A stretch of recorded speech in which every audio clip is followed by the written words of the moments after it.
I'm Ruby Harper, 45, president of Harper Innovations. But before all that, I was just a kid from Tacoma who learned early that dreams don't come free. My mother worked hospital night shifts that left her too tired to eat dinner. My father came home with hands stained black from engine grease and never once complained. They didn't give me much, but they gave me enough grit, honesty, and a fire that never quit. I lost my older brother, Jake, when I was 16. A car accident. One call changed everything. That grief, it could have swallowed me whole. But instead, I turned it into fuel.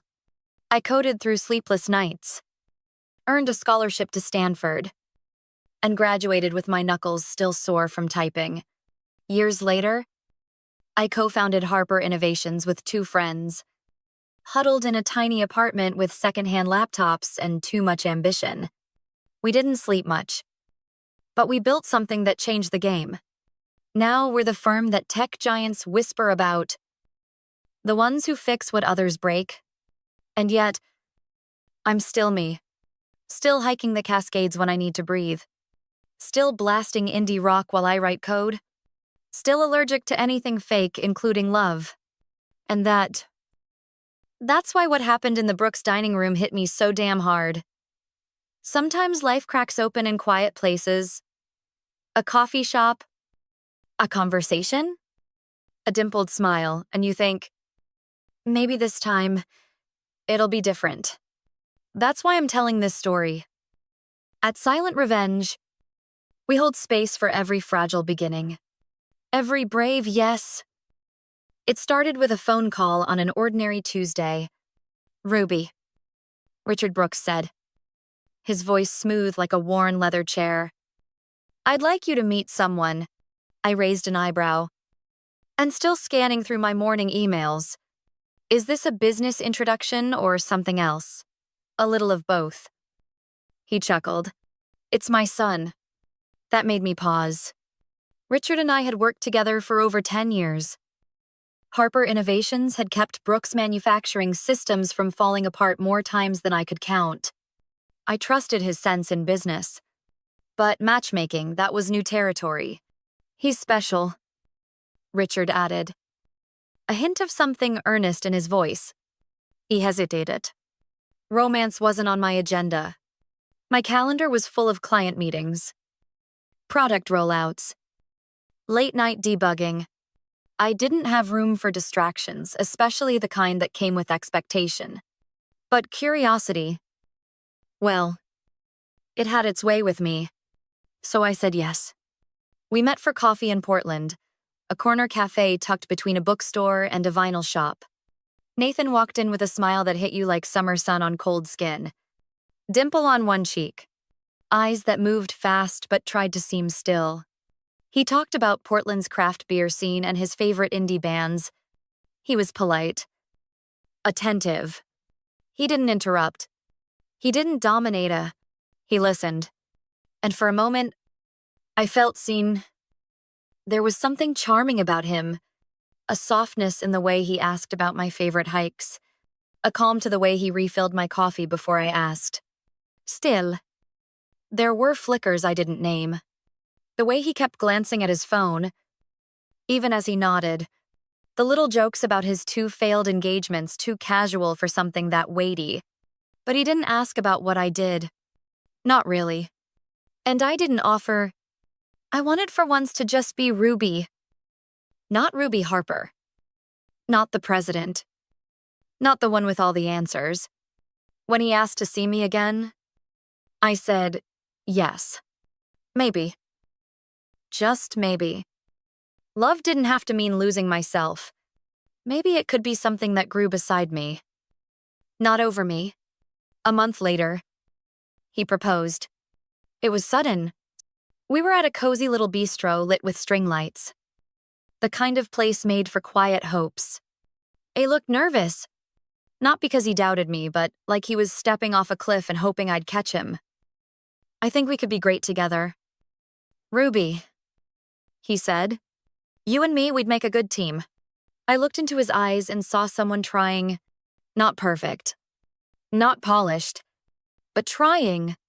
And God, I'd always admired effort. My heart didn't flutter. It thudded with questions, with history, with Jake's shadow. But I said yes. And just like that, the idea of love moved from fiction to possibility. It was a call I nearly ignored. My phone buzzed between meetings, and I was about to let it go when I saw the name Richard Brooks. We'd worked together for over a decade. I owed him at least one answer.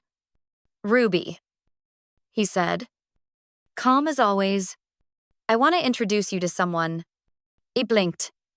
Someone. Like a client. He chuckled. No. Not this time. My son. Nathan. I leaned back in my chair. That was unexpected. Richard wasn't one for small talk, let alone matchmaking. We'd built a professional respect over years. Harper Innovations kept his company running, and he made sure I always got what I needed in return. But now this was personal. He's a good man, he said simply, and I think you might like him. He hesitated. I didn't date. Not really. My life was full team meetings, product launches, solitary hikes, and playlists that wrapped around my evenings like old friends. I wasn't lonely. I was focused. Still, there was something about Richard's tone so uncharacteristically gentle that nudged my curiosity. So I said yes. We met at a Kiet cafe in Portland. Nathan arrived early, wearing a gray sweater and a slightly nervous smile. He offered to buy my drink before I could say a word. He talked easily about craft beers, bike trails, the jazz records his mom still played on Sunday mornings. There was a boyish charm to him, something unpolished but kind. He asked about my favorite hiking spots, not my resume, and I liked that. For once, I didn't want to lead with who I was. I wanted to be seen, not sized up. So I let him in. Just a little. When he asked to see me again, I didn't pause. And a few weeks later, he proposed. It wasn't grand. Just a quiet dinner under string lights. He reached for my hand. Nervous but steady. I think we'd be good together, he said. Not romantic, not rehearsed, just real. And I found myself saying yes. It happened faster than I expected. Just weeks after our first meeting, we found ourselves sharing dinners, texting late into the night, drifting into something that looked like a relationship even if I didn't want to name it yet. Nathan had a way of making everything feel simple, easy. He'd bring me my favorite coffee, remembered that I liked my eggs over medium, and always held the door open. Politeness wasn't rare, but effort. That was harder to come by. So when he invited me to dinner at a cozy bistro tucked into a quiet corner of Portland, I thought it was just that dinner, a normal night. A bit of wine, some laughter, nothing more. But then, he reached into his coat pocket, pulled out a small velvet box, and suddenly the air changed. Ruby, he said, voice low but clear. I know it's fast, maybe crazy, but I think we'd make a damn good team. I stared at him. Not the ring. Not the box. Him. He was nervous, but not disparity. Not arrogant. Either. Just hopeful. My mind raced. Not with butterflies. But questions. Was this too soon? Did I know him at all? What if this was infatuation dressed up as something deeper? But under all of that noise, there was a stillness in me. Something steady. I didn't say yes out of emotion. I said it because I saw possibility, because some part of me, a quieter, braver part, wanted to see where this could go. I think we could be something. Two, I said softly. Let's try. And just like that, I accepted a proposal that felt more like a door than a destination. Still, a shadow lingered. Something I hadn't said. I never told Nathan who I really was. He didn't know I was the president of Harper Innovations. I told myself I was protecting the relationship, wanting to be seen as me, not the woman behind the company name. But a small part of me wondered if I was afraid of what that truth might reveal about him. Maybe that should have been my first red flag. At first, it felt like a new rhythm I could dance to. Nathan's boyish charm carried us through those first few weeks like a summer song light. Catchy. Easy to hum along with. He had a way of making things feel spontaneous. Dinner on a Tuesday just because. A handwritten note tucked under my coffee cup. I wanted to believe it was real, but it didn't take long for the static to creep in.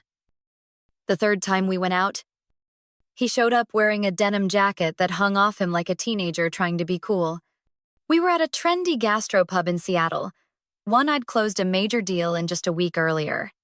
I'd worn jeans instead of my usual blazer, thinking I'd match his casual energy. We laughed a lot that night. The kind of laughter that bubbles up easily when everything still feels like a beginning. But then, somewhere between the second beer and a plate of truffle fries, he looked around the restaurant and smirked. "You probably love this place." "Huh," he said, sipping. "Bet it's way fancier than what you're used to." He blinked. Was that a joke? I smiled. Too tight. He didn't know I'd been here last week negotiating a 6-figure contract. Sitting at that same table. Eating those same fries? I let the comment slide. Maybe he was nervous.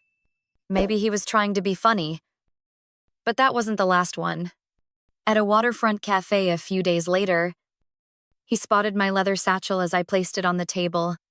It was a minimalist design, sleek, custom-made by a local artisan. And one of my favorite pieces? "You should get a real bag," he said, raising his eyebrows. "Something with a label." His tone was light. Joking. But underneath it I felt something sharp. The bag cost more than his watch. But I said nothing. "It's nice," I replied, tucking it out of sight. A slow unease began to settle inside me, quiet but persistent. He didn't know the details of my life. Of course, I hadn't told him who I really was. But what stung wasn't ignorance, it was assumption. Assumption that I came from less, that I needed fixing. He seemed to confuse simplicity with lack, and me with someone to elevate. I began noticing how often Mom says slipped into his sentences. "Mom says you've got a good heart, but you should dress a little sharper. Mom thinks you're too independent sometimes." He said it with a laugh, but the words clung like burrs. He was 42, but he sounded like someone still trying to please a woman who saw the world through designer lenses and outdated rules. I told myself not to read too much into it. Everyone has family quirks.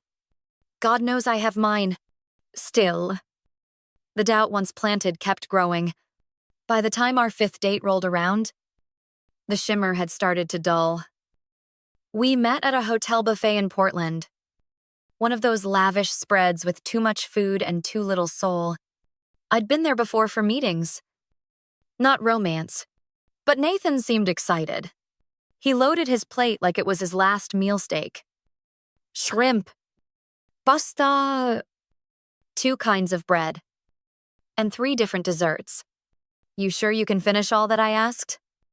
Teasing lightly, he laughed. Loud and careless. "Ruby, don't sound so broke. It's fine if I don't eat it all." The words landed like a slap. It wasn't about the food.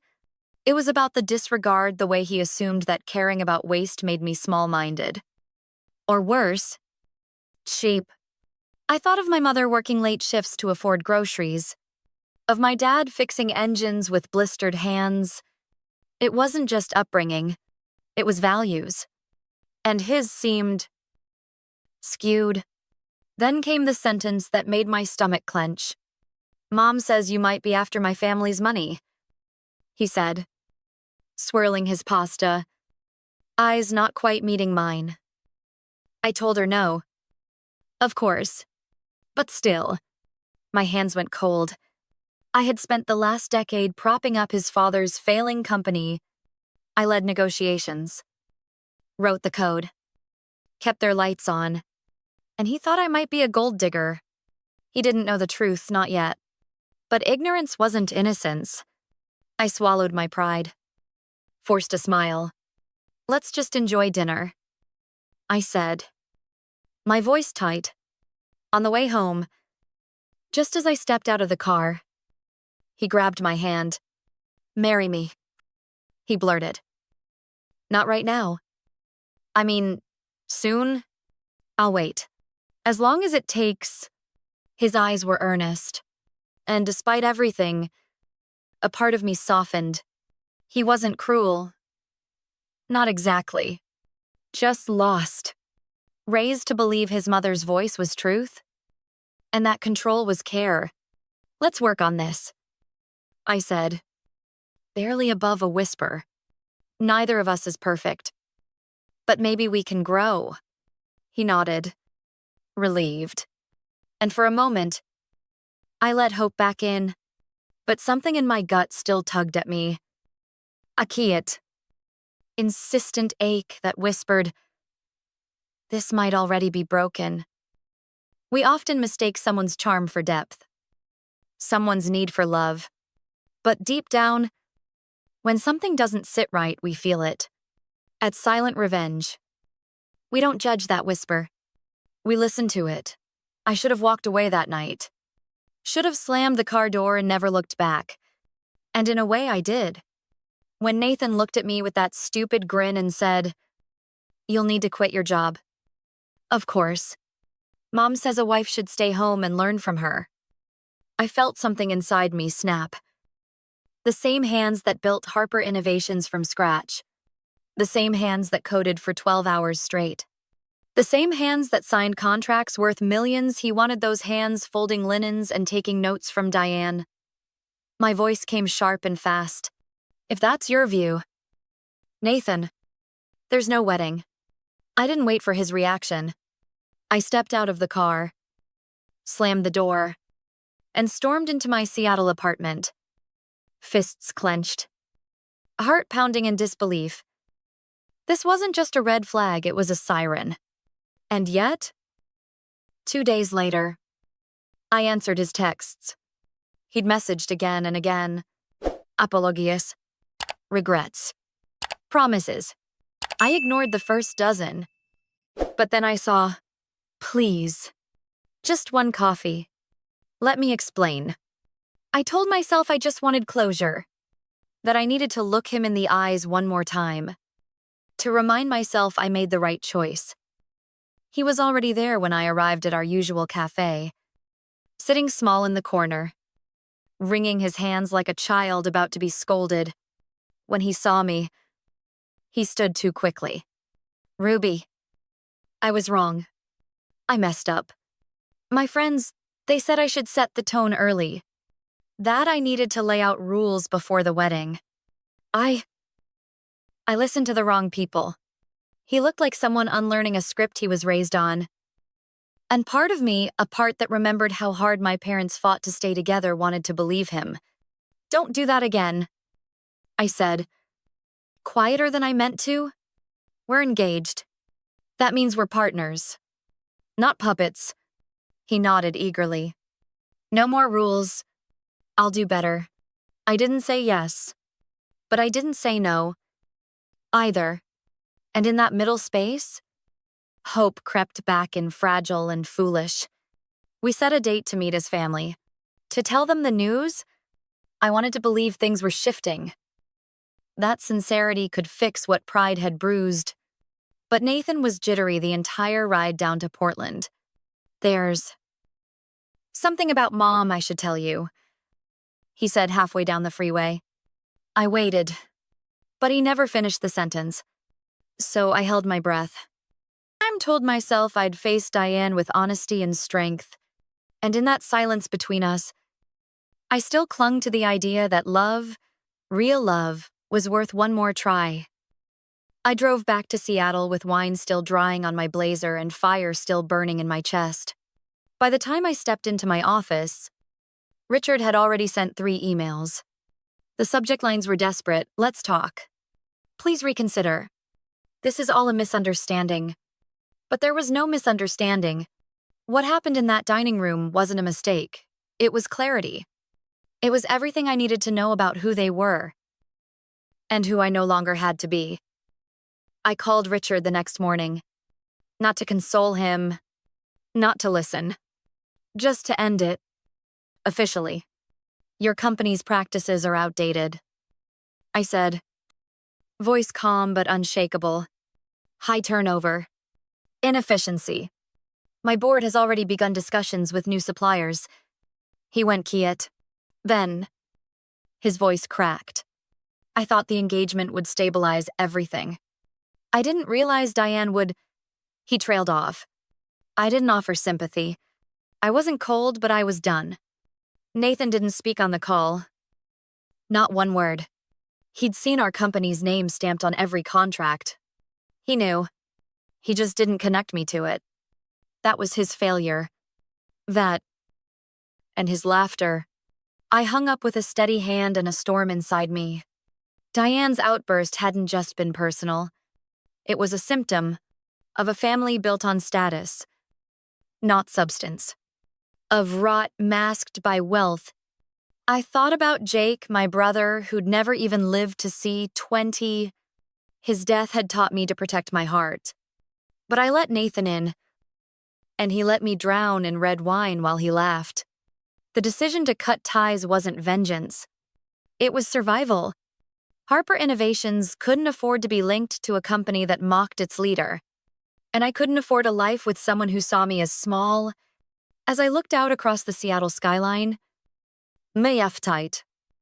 I made a silent vow. Never again. 5 months after that night, Brooks Manufacturing collapsed under the weight of its own decay. It didn't happen in a blaze. No headlines. No scandals. Just slow. Inevitable unraveling. Clients pulled out. Orders dried up. The tech system held together for years. By my team finally buckled. Richard stepped down quietly. Took the fall with the kind of grim dignity that comes when there's no one left to blame but yourself. A former VP took over sharp. Decisive. No family strings. Within months, they slashed costs, modernized operations, and introduced a product line that finally earned back some respect. I watched from a distance. The company was clawing back from the brink. But trust, that wasn't something easily rebuilt. As for Diane and Nathan, their world didn't just shrink, it imploded. With the company bleeding and contracts gone, Richard filed for divorce. Diane walked away with less than she expected and more bitterness than she could carry. Their mansion was sold. The private chef. The club memberships. Gone. She and Nathan moved into a cramped apartment in the outskirts of Portland, far from the gated communities she once ruled. Nathan was unemployed, still clueless at 42. He leaned heavily on Diane, who, stripped of her throne, turned sharp and angry. Rumors floated, shouting matches, slammed doors, tearful phone calls. Eventually, she left him, slipped away to a rental unit no one visited. Alone. Forgotten. Nathan moved back in with Richard. Now retired, and trying to teach his son the basics: how to budget, cook, pay bills on time. Lessons Nathan should have learned decades ago. I heard he struggled, broke down more than once. Without Diane's voice guiding every move, he flailed. Part of me felt sorry for him. But the memory of him laughing while I stood soaked in wine kept my sympathy distant. Their fall wasn't my revenge. It was the natural cost of arrogance, of believing status could cover for substance. 3 years later, I barely recognized the woman I used to be. Harper Innovations had grown sharper, steadier. We landed clients I once thought were out-of-reach global firms that used to overlook the girl from Tacoma. Now, they called us first. I traded late-night coding for early-morning rock climbs. My arms grew stronger, not from lifting coffee cups, but from gripping cliff edges under Washington skies. That clarity, that sense of power in my own body was new. And mine? I started volunteering at a community center back in Tacoma, teaching kids how to code, not just lines and loops, but how to speak the language of independence. Some of them reminded me of Jake Bright. Stubborn. Too aware of how heavy the world could be, I showed them how to build something from nothing. Just like I had. My apartment in Seattle overlooking the water, filled with worn books and secondhand records, feels like home now. I cook for one, read by the window, dance barefoot when no one's watching. Sometimes I think about love, but not as something I need, not as a finish line. Maybe. Someday, when I've lived even more of my story, I'll let someone walk beside me. Not ahead, not behind, beside. Until then, I'm full. Not perfect, but enough. Sometimes, I still think about that night. The chandelier, the sting of wine in my eyes, Nathan's laughter ringing through a room that was never mine to belong in. But strangely, I don't feel anger anymore. I feel clarity. I walked into that home hoping to be part of something. A family. Maybe a legacy. But I walked out with something far more valuable. I reclaimed myself. The version of me that Jake would have been proud of? The woman my mother raised with tired hands and quiet courage. The girl who stayed up through storms coding her future into a laptop screen. I don't hate Diane. Or Nathan. Their world crumbled not because I destroyed it, but because it was hollow to begin with. All shine. No spine. I hope they find peace. Even if it's not with each other. I hope Nathan learns how to build a life with both hands. Not just inherit one. As for me, I'm not looking back. My days are full. My team is loyal. The mountains still wait. And the kids in Tacoma still show up, eager to learn how to build something of their own. Love might come again, or it might not. But happiness is something I choose. Every day. And if you've walked with me this far, thank you. You've witnessed not just betrayal, but resilience. Not just endings, but beginnings. If my story stirred something in you, stay with us. Silent revenge is where stories like mine find a home. Stories about women who don't break. They rebuild. And if you believe in that kind of strength, I'll meet you at the summit. If this story made you feel something grief, anger, hope, help Silent Revenge keep telling stories like this. A like, a comment, or a quiet subscribe is more than enough. It tells us you're still here, still listening.